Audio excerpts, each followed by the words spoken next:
If you're looking for a compact all-in-one camera for travel, street photography, or as an all-in-one solution, today's video is for you. We've gotten in some of the hottest models on the market to compare side by side to see what will best suit your needs. Let's go. This video is brought to you by Patreon Uncut, my members-only, all-access community that brings you behind the scenes of my photo shoots, uncensored and uncut. You can check out full details in my link tree below. Hi and welcome to the back streets of Hong Kong, folks. Today we're doing a compact fixed lens premium compact camera showdown with some cameras that are all, I think, actually back ordered and hard to get. First off, we have the brand new Ricoh GR IV. This guy's adding stabilization, bigger internal memory, a new lens, a lot of improvements, but because it's brand new, I think you'll also want to see it compared to the previous one, which is the GRX IIIx HDF with the highlight diffusion filter in there. We have both of those. Then we have the needs no introduction, TikTok's reigning champion, the X100VI in silver, also still back ordered, but the list isn't that long. If you want one, just order it. And then the Q3 43, which for a long time has been on back order, but I think they're now back in stock. Big range in prices here, but there are people comparing these head to head. We have 28, 35, 40, and 43 millimeters in focal length, APS-C and full frame. This is going to be a fun one. Let's hit the streets.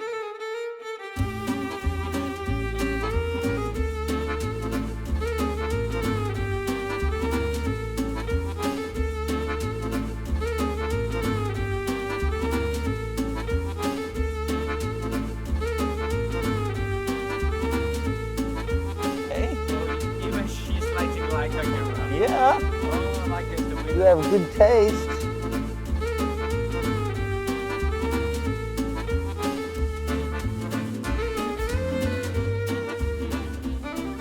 Okay, now I have shot with these cameras a lot in the past. I've shot with the Q2 and Q3 extensively. I've shot with all of the X100s and I've shot with the previous GRXs, and the ergonomics haven't changed too much. And honestly, hot take, but I think all of them have pretty shockingly bad ergonomics, to be honest, out of the box. Easy to rectify, but out of the box. The Leica is a VHS cassette. There's hardly anything to hang on to. You've got one little thumb indentation. A little grip on the front does improve it. Thumbs up makes it infinitely better. When I was using the Q2 monochrome through Paris, I found the thumbs up was all I needed and I really enjoyed it. But it is big, heavy and front heavy as well. So you are gonna want something more. I'm using wrist straps on all of these, which you'll see I regularly don't. But because these are premium and not that ergonomic, I think it's necessary. The X100, no doubt, that looks beautiful, but again, I don't find it that ergonomic. It does beat the Leica though, because it's that much lighter and it's smaller. You know, I have arthritis in my thumbs. I find this easier to hold out of the box than the Leica. These guys, I have to say, they're so small and so light, they're actually super easy to handhold. You can genuinely throw them in any pocket that you could fit your iPhone. Lucky for the Ricoh's, iPhones have ballooned in previous years, but they genuinely are the only pocketable one out of here. Leica requires deep pockets and a bag. The Fuji requires patience and giant pockets. This will fit really into any pocket. Still, the fact that it's very hand-holdable, it's kind of a blessing and a curse. It's also compact and beautifully designed, but that does mean if you have big fingers, the buttons all have to be quite small. I will say the tactile feel of all the buttons has improved, so that's definitely a step in the right direction. But being the only two that don't have any kind of tilting screen makes shooting at funny angles difficult, and if you have bad eyes like me, I can't hold the camera here. I end up having to hold it out here to be able to see the screen clearly, and then it's kind of a pain in the ass to shoot with, whereas the Leica and the Fuji, at least I'm able to tilt them down. The Fuji, I don't love that it's easy to tilt up, but not very easy to tilt down. The Leica overall is the easiest to interact with and I think has the best degree of tilt.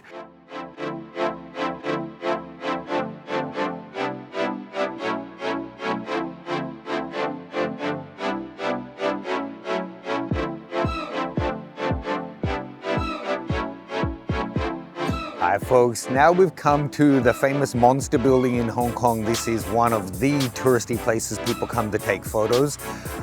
Not really my thing, going to the place that's on a checklist, but this does seem like the kind of location that these kind of cameras will go, being holiday and street shooting cameras. And there's dozens, maybe hundreds of influencers and tourists here. So being able to get the shot quickly and move on is going to be an interesting little challenge. So let's see how each of them do.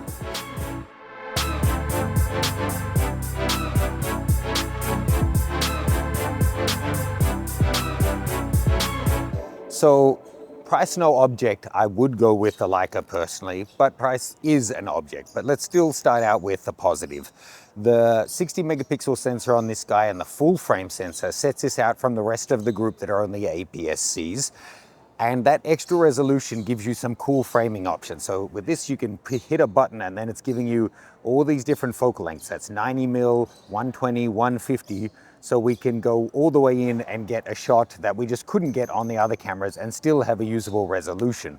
I was shooting at the markets the other day and the field of view at 43mm wasn't bad, but going into like 90, 120, there were some really cool shots there. So this is one situation where the huge resolution of the Leica is a big plus. I can just use the built-in crop modes and get in really close on the old-fashioned sign, get a more interesting composition than using the 28 or 35, or in this case 43mm. I can go into like 75mm and get quite a different frame on the same scene.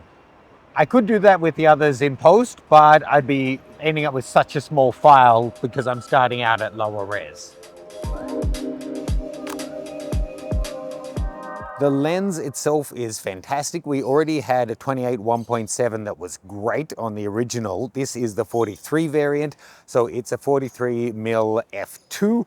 It's also incredibly sharp and performing beautifully well, pairs up with the sensor really nicely, and has a really nifty built-in macro mode to be able to get some nice close-up shots. The build, finishing, the experience using it are premium, they are luxurious. The build of every part of it, you can really notice it's at a different level, but when it's 4 or 5 times the price, it should be. In terms of negatives, you have to start out with the price tag at over $7,000 US. All of the others are under 2,000, so this is a huge leap over those. But for some people, price won't be an issue. 43mm is a little bit of an odd one. 28, 35 are really common. Some people even like a 40, but 43 is so close to being standard, but just a little wider. Again, that'll suit some people, but it takes some getting used to. It's not a focal length you normally shoot with. It's also significantly heavier and bulkier, but again, it's two sides of the same coin. The build quality is much better, but it means that it's bigger and heavier. Built-in stabilization, weather sealing, all things that set it out apart from the other cameras, but it does mean that it's big, heavy, as well as being expensive.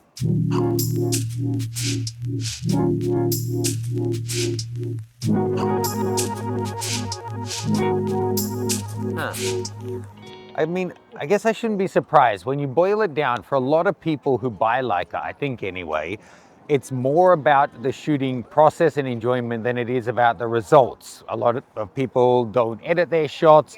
It's about just enjoying the process, having it in your hand. I find it's really confident and enjoyable to use. And when you're shooting with it, it really feels like you've got the shot. You've got green confirmation boxes. The focus seems so confident. But when I get the shots back, I find that it's actually missed a lot of them. Whereas things like the Ricoh, you're not so confident you've got the shot, but the strike rate's really high. So I don't know, it's not for me. I want to enjoy the shooting process, but I want the results to actually be right.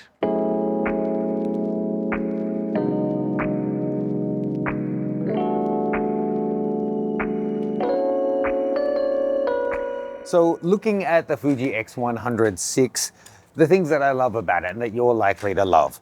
It's got a great APS-C X-Trans sensor, the latest generation, 40.2 megapixels. It's also got quite a good lens. 35mm is a classic field of view for this kind of photography. It is, however, unable to resolve the full resolution, and it's a good all-rounder. If you're looking at the pack and you're not sure about size and weight and how premium you want it to be and how much it should cost, this is basically right in the middle of the pack for all of that, including the size. So there's a reason why this is so popular, and it's not only TikTok, although that has a big part to do with it. In terms of negatives, keep in mind Fuji are artificially restricting supply of these to keep waiting lists in place. The waiting lists are really short now, but it's still kind of annoying. You can't just walk in and buy these at most places. You need to put in an order and wait for the next shipment.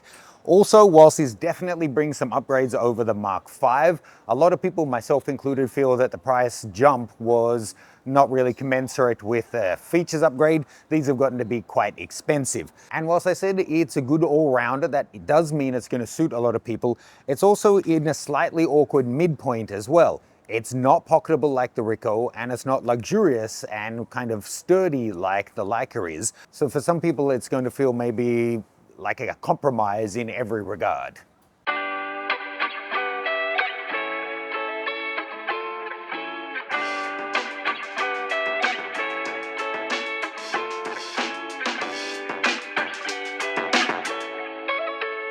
Okay, the Ricoh GR IIIx HDF. It's a mouthful. It's a classic, and there's a reason why these have become such cult hits. I really like the field of view on this one. It's 40mm, whereas a lot of the others are 28 in the range. It's got 3-axis stabilization. It's got a bit of built-in memory built in. It's just so tiny. For an APS-C camera, I think they've done maybe the best thing they've done for their users throughout the generations is keeping the form factor small. When companies are like, oh, let's just add some more features and make it fatter, you really lose the essence of it. These guys have kept the plot in that regard. The 3-axis stabilization is nice to have. It is responsive and quick to start up, but I have to say, once you put it side by side with the new one, it does show its age. The HDF filter, you could put as a plus or a minus depending on your point of view. I quite liked it. It's like having a black mist filter in there. The fact that it's there doesn't mean you have to use it if it's not your style, but then you're missing out on the built-in ND that the other options offered. So if you value that kind of black mist diffused highlight look, then it's a plus. In terms of negatives, they all basically apply to the whole range from the GR3 back. The f2.8 aperture isn't bad, but compared to the others in this comparison, it's a full stop slower, so you're going to get half as much light. It also has basically no specified weather sealing, and the battery is tiny, which means the battery life is not great. You're going to want an extra one of these if you're out traveling and doing a lot of shooting in a day. Let's just jump straight into its successor, the GR4. It does have some significant improvements. We've now got 5-axis image stabilization, a significantly better battery. The internal memory goes from 2 GB up to 53 GB. That's great.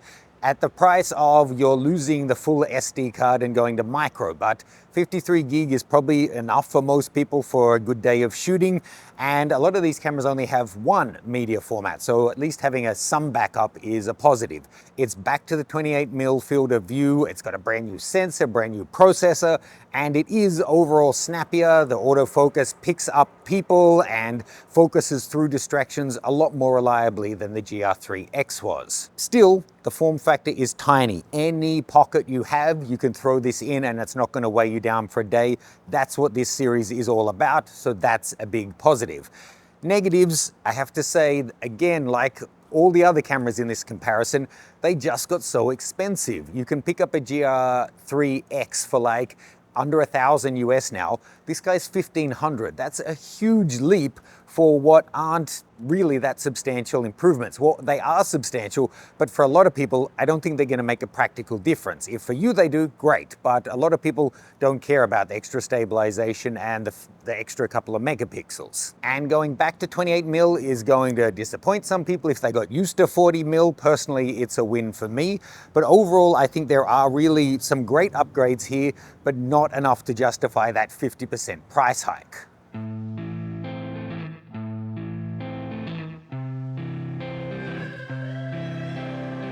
Okay folks, so having shot with them for a couple of weeks now, I want to give you some clear takeaways that can help you decide what's going to be best for you. If you're an amateur photographer, you're looking for something just to take on trips, for when you throw in your bag for daily shooting, I would recommend a three-step approach. First, figure out the size and weight that's going to work for you. If you buy the Fuji and it's a bit too big for you, doesn't fit in your pockets, doesn't fit in your favorite jacket, it'll get left behind and it won't be used. And then the smaller one's gonna work better for you. Then figure out what your budget is. If you can't go over X dollars, then don't go beyond that, and that's likely to rule out the Leica. Then if you're a creative photographer and you've shot with a few different systems or zoom lenses before, take a look at what you tend to shoot at and think about what focal length is going to work as an all-in-one for you. And that 1, 2, 3 should make it pretty clear for you. If you're a really serious photographer and this may be your second camera or like your travel casual camera, then I would actually switch the order and I'd suggest looking at what focal length you want first, then the size and weight, and then look at your budget. And they are really nicely segmented if you go through that 3-point plan. Basically, as you go up in size and weight, you also go up in features, price, and build quality. As you go down in size and weight, the price gets lighter, so do the specs list, so does the weather sealing and the overall feature set, and to an extent, the image quality.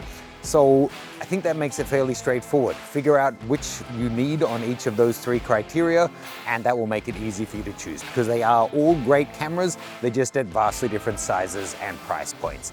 Let me know any questions you have. Check out Felicia and my social media below. There's also links to the cameras and my different setup guides, and we'll see you guys soon.